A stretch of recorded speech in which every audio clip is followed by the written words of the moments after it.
You've probably noticed this strange thing about honesty. The honest man often looks like the most burdened creature walking the earth. There he goes, shoulders a little hunched, eyes a little too awake, moving through the world as though he's carrying a stone no one else can see. And people whisper, "Poor man, he makes life so hard for himself." Yet if you watch him closely, closer than most ever bother to, you'll see something quietly astonishing. For all the heaviness he carries on the outside, there is a peculiar lightness in the way he breathes, as if his lungs know a freedom the rest of us are still bartering for.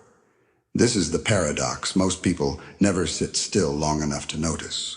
Truth hurts before it frees, and lies soothe before they suffocate.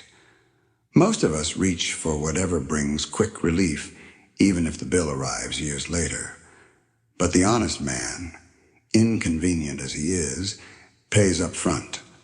He pays in discomfort, in awkward silences, in not fitting quite right into the costumes the world lays out for him.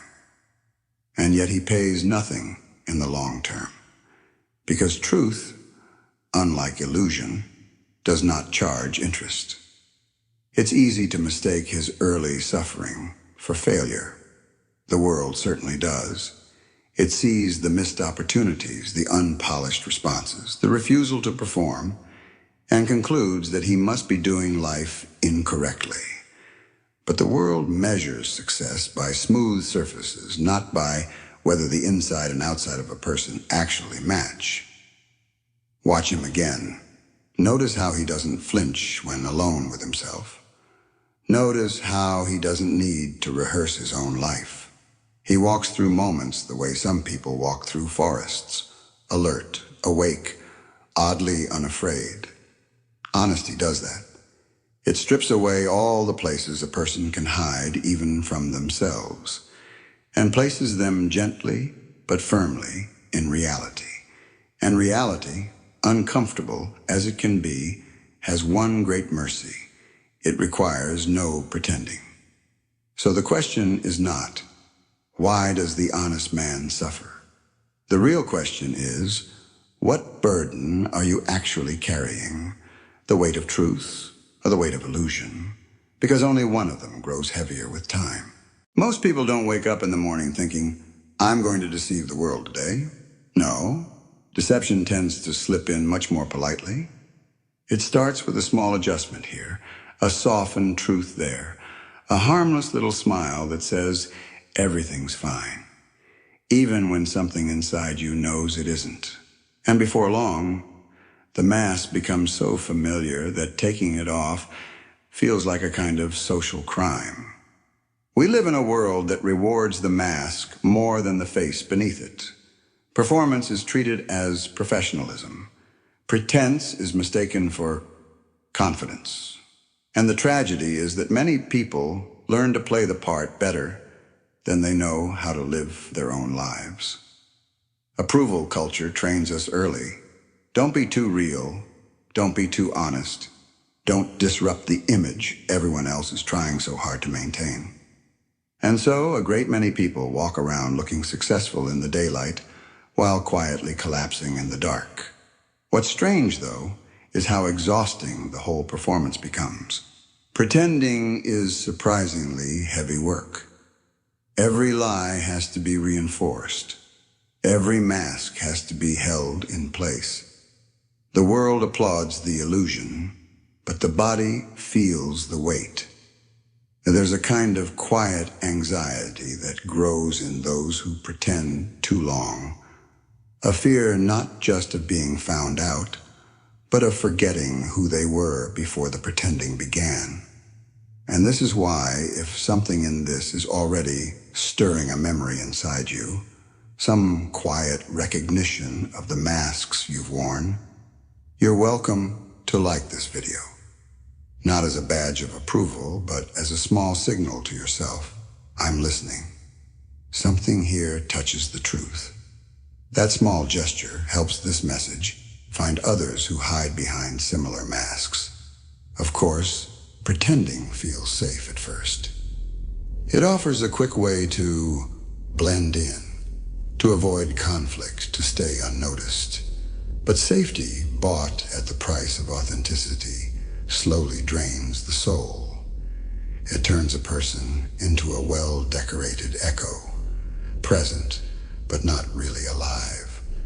So the question lingers, softly but persistently.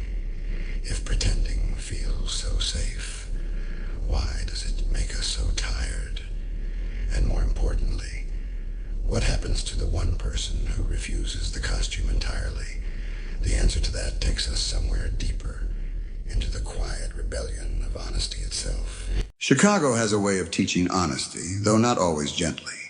In late winter, when the sky hangs low and metallic over the city, and the sidewalks shine with a thin, treacherous glaze of ice, people move a little slower, think a little deeper. Daniel never noticed this before. He was usually too busy rushing to work, rushing to please, rushing to keep his life held together by the thinnest threads of approval. At 34, he had perfected the art of being agreeable.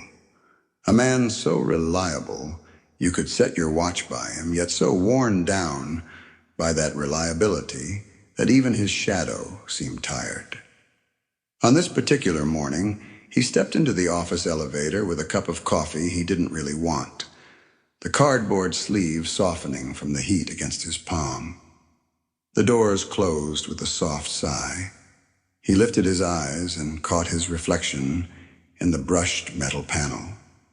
People rarely expect to recognize themselves in these moments. Most glance quickly and look away. But Daniel paused. The face staring back had all the pieces arranged correctly. Eyes, mouth, expression, but they didn't add up to a person he knew. The smile was the first thing that betrayed him. Too careful, too trained. A smile worn like a uniform, not an emotion. His shoulders curved inward, as if apologizing for taking up space. And for the first time in years, a thought rose inside him, not as a whisper, but as a cold, undeniable truth. I don't know who I am when no one needs anything from me. He carried that realization through the day like a stone in his pocket. When his boss called out in that casual, thoughtless way, "Daniel, we need you to stay late again," a familiar reflex rose in him. Say yes, keep the peace, don't disrupt anything. But the words refused to form. He drew in a breath that felt strangely unfamiliar, like air entering a room that had been sealed for too long, and softly, almost politely, he said, "I can't tonight." The room went still.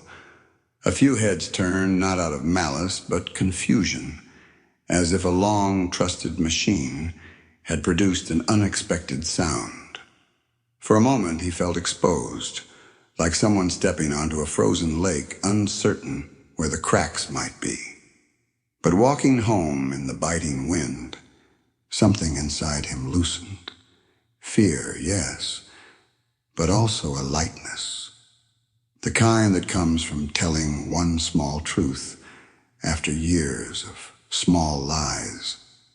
A knot began to unspool, and the quiet question rose in him.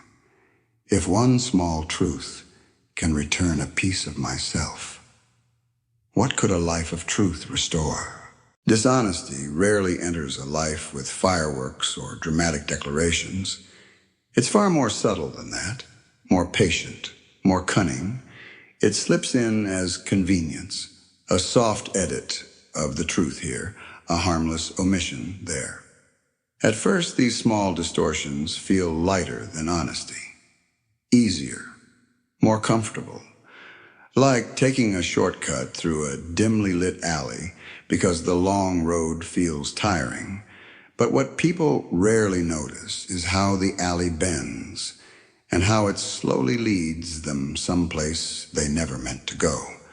The real cost of dishonesty is not paid at the moment of the lie. It's paid in the quiet spaces afterward. The moments when you're alone with yourself and your own mind becomes a crowded room. The lie you told someone else is forgettable. The lie you tell yourself lingers, echoing against the walls of your identity until you're not sure which voice is yours anymore. That's when the fragmentation begins, a subtle cracking under the surface, like ice breaking beneath snow where no one can see it. People often assume dishonesty is a way to avoid pain, but in truth, it's a way to defer pain, add interest. Every untruth must be maintained, repaired, protected. It demands more lies to stay alive. It demands memory, vigilance, and a constant performance. And slowly, almost imperceptibly, a person becomes the curator of their own illusion, spending more energy holding up the mask than living their life. Dishonesty creates a strange form of loneliness, not the loneliness of lacking others, but the loneliness of lacking yourself. You begin to drift, to feel like a visitor in your own life. The world may applaud the performance, you may even receive rewards for it, but none of them feel like they belong to you. Nothing truly lands, nothing truly nourishes. Because nourishment requires reality, and illusion offers only calories of air. Over time, lies grow heavy. They accumulate like stones slipped quietly into your pockets. You don't feel the first few, but eventually the weight becomes impossible to ignore. You wonder why walking feels harder, why breathing feels shallower. Why do your nights feel crowded with thoughts you can't quite silence? This is the part most people never admit. Lies don't simply distort reality. They distort the self. And if the burden of honesty is heavy in the beginning, the burden of dishonesty becomes unbearable in the end. There is a strange discomfort that passes through a room when someone tells the truth too clearly. Not a dramatic discomfort, nothing loud or theatrical. It's more like a shift in temperature, a faint tightening in the air, as though the walls themselves are leaning in, unsure whether they approve. Most people don't realize this, but societies, large or small, ancient or modern, survive on a delicate web of mutually agreed upon illusions. These illusions are not always harmful. Some of them help people get through their days. Others help them sleep at night. But illusions, no matter how cherished, tremble when an honest person walks in. Honest people unsettle the world because they refuse to participate in its rehearsed choreography. Everyone else is dancing in unspoken sync, stepping where they should, smiling when required, pretending not to see the cracks in the floor. Then the honest one wanders in, offbeat, slightly out of step, but entirely awake. And suddenly, the dance looks ridiculous. And no one likes to be reminded that their movements are learned about rather than lived. That is why society punishes the honest. Not always with violence or cruelty, often just with a steady withdrawal of acceptance, a polite distance, a quiet exclusion. You don't get invited to everything. You're labeled difficult and too blunt, doesn't play the game. But the truth is never that you're difficult. The truth is that your presence interrupts the performance. You become a mirror held up at an angle everyone was hoping to avoid. Mirrors are unsettling things. People claim to love truth, but they prefer it framed attractively, softened with filters, delivered with reassuring smiles. Truth, spoken plainly, exposes the gap between who they pretend to be and who they know themselves to be. And that gap, thin as it may seem, is terrifying. It is the space where illusions crack, and where people are forced to confront their own unexamined lives. The honest man never intends to create this discomfort. He simply stands where he stands, speaks as he speaks, and refuses the simpler path of practiced dishonesty. But to a world invested in pretending, His presence is a small form of rebellion, a quiet revolution. And revolutions, even the gentle ones, are rarely welcomed. So the question lingers with a soft, persistent echo. If honesty disrupts the illusion, what kind of freedom lies beyond the disruption? It's an odd thing, watching someone carry a burden that appears heavy from the outside but somehow leaves their spirit unburdened. At first glance, the honest man looks weighed down by rejection, by misunderstanding, by the world's impatience with anything that refuses to conform. But if you look closer, past the surface discomfort, you'll notice something the world often overlooks. The weight he carries does not multiply. It simply exists. Steady, unmoving, honest, much like the man himself. Most burdens grow heavier because they shift inside us. Lies, pretense, avoidance. These are restless weights. They slither. They rearrange themselves. They demand upkeep. The body tenses around them. The mind exhausts itself trying to hold them in place. But truth? Truth just sits there, solid, uncomplicated. It doesn't require maintenance. It doesn't demand to be remembered. It doesn't crumble under time. In that way, truth is both a stone and a sanctuary. This is the quiet paradox at the heart of honesty. The more aligned a person becomes with what is real, the less energy they waste fighting what is not. And energy, once freed from maintaining illusions, returns to its natural work, breathing, growing, creating, feeling. That's why honest people often move through the world with a strange sort of peace, even when circumstances seem harsh. Their inner world is not divided. There is no civil war between their words and their being. Some people mistake this peace for naivety. Others envy it without understanding where it comes from. But inner freedom isn't mystical. It's structural. When your inside and outside no longer contradict each other, reality meets you without resistance. You stop tripping over the stories you've invented. You no longer fear being exposed because there is nothing left to hide. And yes, the world may still misunderstand you. It may still press against your edges, testing your resolve, questioning your choices. But that too becomes lighter over time. A person aligned with truth walks a straighter road. Not because it's smooth, but because it doesn't split beneath their feet. Eventually, you begin to sense a subtle shift, a quiet grace. The world cannot carry you until you stop carrying what is false. So the deeper question becomes, if truth makes the heart lighter, what might you feel if you set down even one illusion you've been carrying? There is a certain kind of magic people chase these days.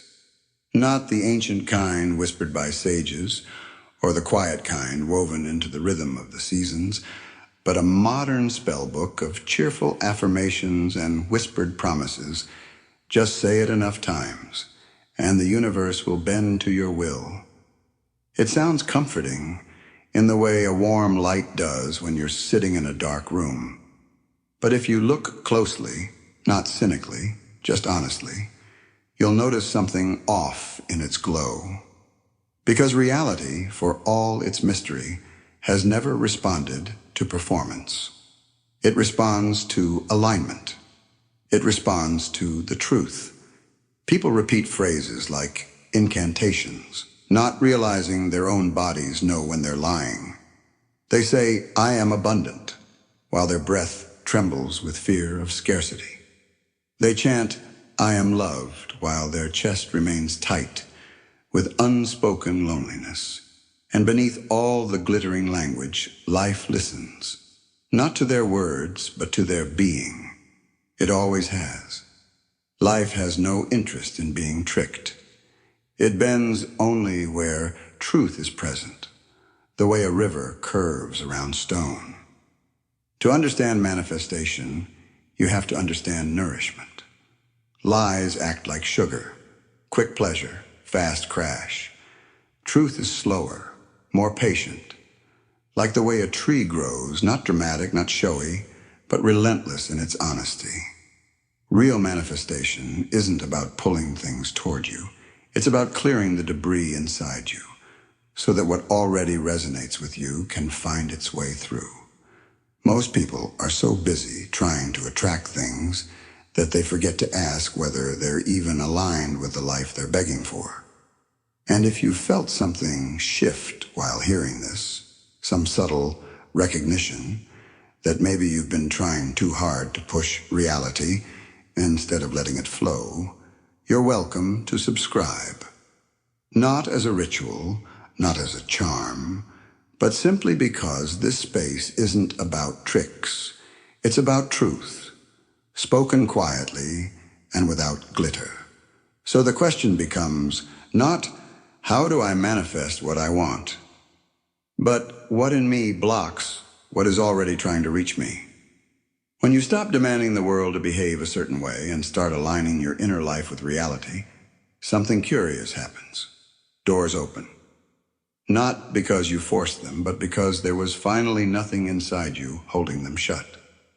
The deeper truth is this: manifestation is not magic. It's the natural consequence of living without war between your inner world and the real one. And that leads us to someone who learned this the hard way. A woman whose life changed not when she tried harder, but when she stopped pretending altogether. Los Angeles is a city built on sunlight and illusion, glittering buildings reflecting hopes as fragile as glass. Marisol knew this better than most. At 41, she had mastered the art of appearing composed. In her line of work, real estate, high stakes, high polish, appearance was the entire game. Her smile was impeccable, her tone always warm, her presentation flawless. Yet beneath that polished surface lived a quiet dread, a constant fluttering in her chest that made her nights feel longer than her days. She was exhausted from performing success rather than living it. One afternoon, she sat in a conference room where the air conditioning hummed too loudly, and the fluorescent lights made every shadow feel sharp-edged. A negotiation meeting was about to begin. Her team expected the usual showmanship. The clients expected reassurance. Everyone expected a version of Marisol that didn't exist anywhere except in their imaginations, and in the persona she had carefully maintained for years. She opened her binder, ready to deliver the practiced pitch. But her hand paused, completely still. For the first time, she listened to the silence inside her. The one she had drowned out with confidence she didn't feel. Something inside her, something small but steady, refused to keep pretending. She closed the binder, slowly, deliberately. And when she spoke, her voice surprised even her. "I'm not going to oversell this. Here's the truth about this property." The room froze. Her team exchanged frantic glances. The clients leaned forward as if pulled by gravity. But Marisol felt something she hadn't felt in years. Oxygen reaching the bottom of her lungs. In the weeks that followed, something even stranger happened. Clients began calling her, not for her charm, but for her clarity, for her honesty, for the sense that she spoke from a place untouched by performance. Within 6 months, she became one of the most trusted agents in her region. Not the flashiest, not the most aggressive, just the most real. When someone finally asked her what changed, she didn't hesitate. "When I stopped lying to myself, the world stopped lying to me." And that is the quiet proof. Reality bends toward authenticity with the same certainty that shadows bend toward the evening light. Which leaves one final, lingering question. If truth reshaped her world so completely, what might it do to yours? There comes a season in every honest person's life when truth begins to feel less like liberation and more like punishment. The world grows quiet around them. Opportunities slip through their fingers like water. People they once relied on retreat into the comfortable shadows of half-truths. And in those moments, it's easy to wonder whether honesty is a kind of cosmic mistake, a noble but impractical virtue reserved for saints, fools, or those with nothing left to lose. But life has always had its own rhythm, its own strange pacing. Truth does not rush. It does not sprint to your rescue the moment you choose it. It is not a vending machine. Put in honesty, get out rewards. Truth is more like the tide, slow, patient, certain. It moves in ways you cannot see until the shoreline has already changed beneath your feet. When someone first chooses honesty, they stand exposed, vulnerable, like a seed planted in cold earth. Nothing grows at first. In fact, everything feels harder. You lose comfort. You lose the illusion. You lose the sense that you can predict how people will respond to you. This is the part most people forget to mention. Honesty demands an initiation, and every initiation begins with loss. Not to punish you, but to clear the ground. Life tests the honest not because it is cruel, but because truth cannot grow where illusion still roots itself deep. So the tests come in small ways, then large ones. People misunderstand your intentions. Circumstances close in. Temptations arise to soften your words, to bend your principles just a little. And every time you resist, every time you choose alignment over convenience, something inside you strengthens in ways no one else can see. Over time, the honest realize this quiet secret. The tests were not obstacles. They were calibration. A way for life to ensure that your truth is not fragile, not decorative, not dependent on applause. A truth that cannot withstand discomfort is not truth at all. It is preference in disguise. But a truth that survives the storm becomes a compass. It becomes the axis upon which your entire life begins to turn. And while the world may still misunderstand you, you begin to move through it with a steadiness that cannot be borrowed or faked. So the lingering question is not, why is this so hard, but rather, what is life preparing you for that requires this degree of clarity? If honesty tests a person, it tests relationships even more. Two people can live side by side for years, sharing meals, sharing routines, even sharing a bed, yet never share the truth. Not the real truth. Not the kind that requires the courage to say, I am afraid, or I feel unseen, or I've been carrying something I don't know how to put down. Most relationships do not collapse because of a single lie. They collapse from the slow erosion of unspoken truths, each one small enough to ignore, but heavy enough to add weight to the silence between two hearts. Emotional dishonesty begins subtly, a withheld thought, a softened expression, a smile meant to keep the peace rather than reveal the soul. At first, these small deceptions feel harmless, even kind. We tell ourselves we're protecting the other person, sparing them pain, avoiding conflict. But the truth is never spared. It only waits, and the longer it waits, the sharper its edges become. People think conflict is what destroys intimacy, but it's the lack of truth that does. You cannot know someone who never shows you their actual face, and you cannot be known if you constantly hide yours. Yet honesty in relationships is not reckless transparency. It is not the weaponization of truth. nor the careless dumping of emotion.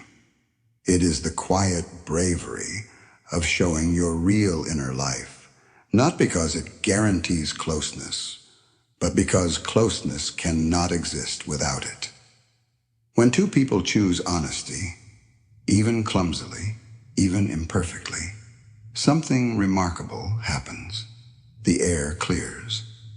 The anxiety softens.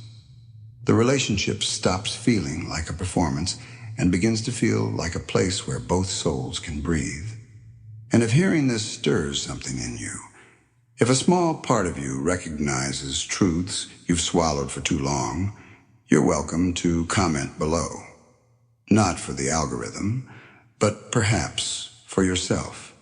Because sometimes naming the truth is the first step in setting it down. The real question, lingering beneath all relationships, is simple. Will you choose connection built on truth, or comfort built on hiding? One leads to intimacy, the other to quiet heartbreak. And life, in its strange precision, always responds to which you choose. There is a peculiar rhythm to human history. A rhythm as old as empires and as familiar as personal mistakes. Nations rise on ambition, flourish on structure, and fall almost inevitably on illusion. It never happens suddenly. Collapse is a slow unraveling, a subtle trembling beneath the surface long before the walls crack. And if you pay attention, you'll see the same patterns that shape individual lives, shaping entire civilizations. A lie told by one person is a small tremor. A lie told by thousands becomes an earthquake. A lie embraced by a nation becomes destiny. Great societies rarely crumble because of a single moment of corruption. They crumble because too many people agreed, over too many years, to look away from truths that felt inconvenient. Leaders promise comfort instead of honesty. Citizens choose convenience over awareness. Generations inherit illusions as if they were heirlooms, and the cost grows quietly, like pressure beneath the earth. Eventually, the ground splits, not because the truth arrived, but because the weight of denying it became unbearable.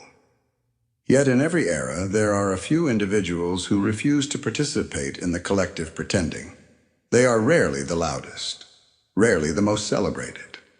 Often they are dismissed as troublemakers or pessimists. But these people, the ones who see clearly, who speak when silence is easier, they are the gardeners of existence. They plant truth in soil that has been exhausted by illusions.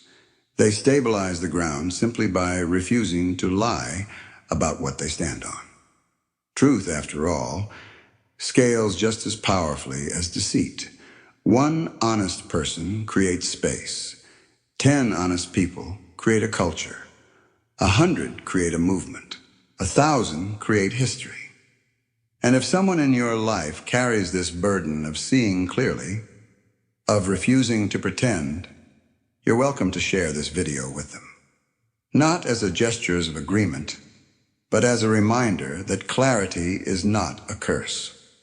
It is a contribution. Civilizations fall when truth becomes negotiable. They rise when truth becomes shared. And though the world may seem too large for one person to influence, honesty travels farther than any illusion. It stabilizes quietly, like roots expanding beneath the earth. Which leads to the question that echoes across centuries. If entire nations can collapse under lies, what might happen to a single life built entirely on truth? There is a moment, subtle, almost imperceptible, when the honest man finally understands the nature of the burden he has carried.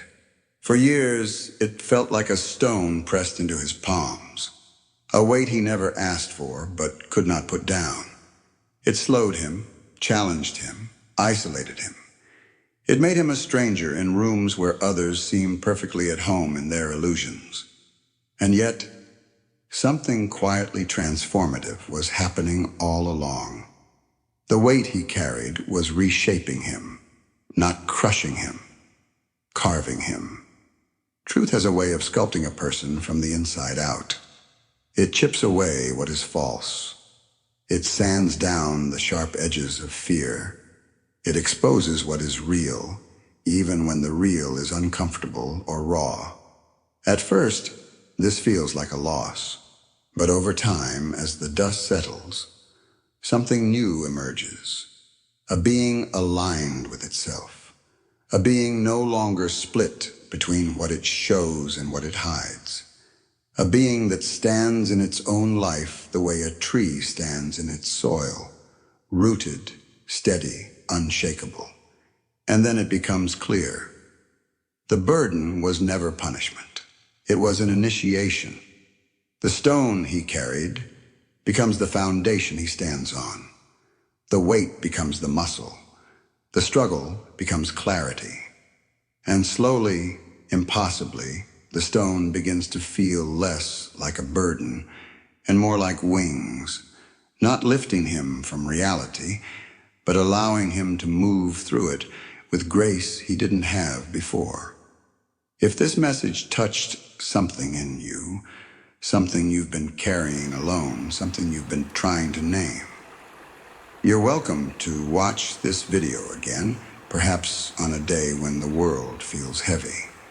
Sometimes the second hearing reaches deeper into the places where the truth has been waiting. Because in the end, the final question is not grand or philosophical.